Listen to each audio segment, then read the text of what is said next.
নমস্কার বন্ধুরা, কল্পনা রান্নাবান্না সকলকে স্বাগত। আজকে আমি একটা সুন্দর মিষ্টি রেসিপি নিয়ে চলে এসেছি, যেটা একবার খেলে বারবার খেতে ইচ্ছা করবে।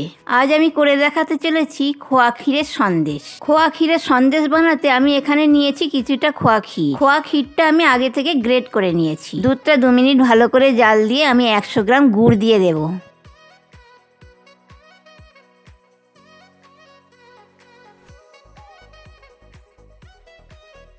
গুড়টা আরও 2 মিনিট জাল দিয়ে আমি খোয়া ক্ষীরটা দিয়ে দেব।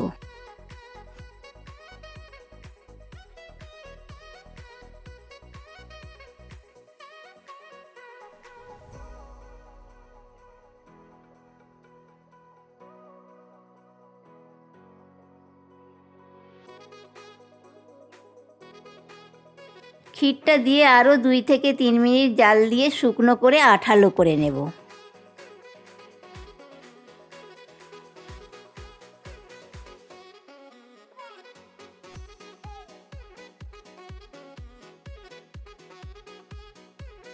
গ্যাসের আঁচটা মিডিয়াম ফ্লেমে রেখে একটু সময় ধরে নাড়তে হবে।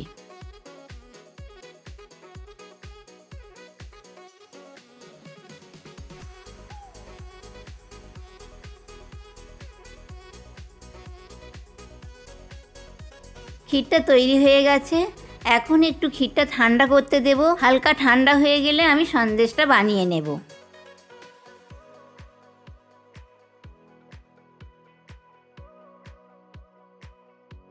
ক্ষীরটাকে আমি নাড়ু শেপে করে নিচ্ছি। এই নাড়ু শেপে করে আমি চামচের সাহায্যে শেপ করে নেব।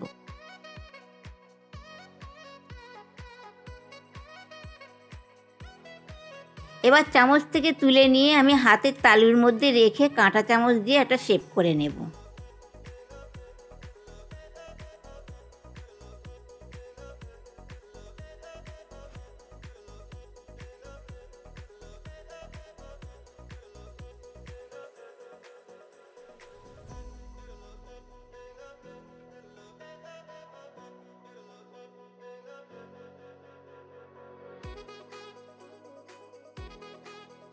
আমি আমার মতো করে শেপ করে নিয়েছি।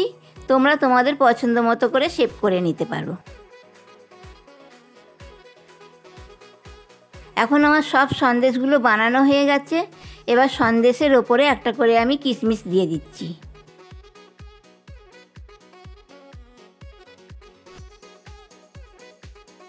বন্ধুরা, আমার এই সন্দেশের রেসিপিটা তোমরা একবার হলেও বাড়িতে ট্রাই করে দেখো, আর কেমন লাগলো সেটা আমাকে কমেন্ট করে জানিও। আর রেসিপিটা যদি ভালো লাগে তাহলে অবশ্যই চ্যানেলটিকে সাবস্ক্রাইব করে দিও।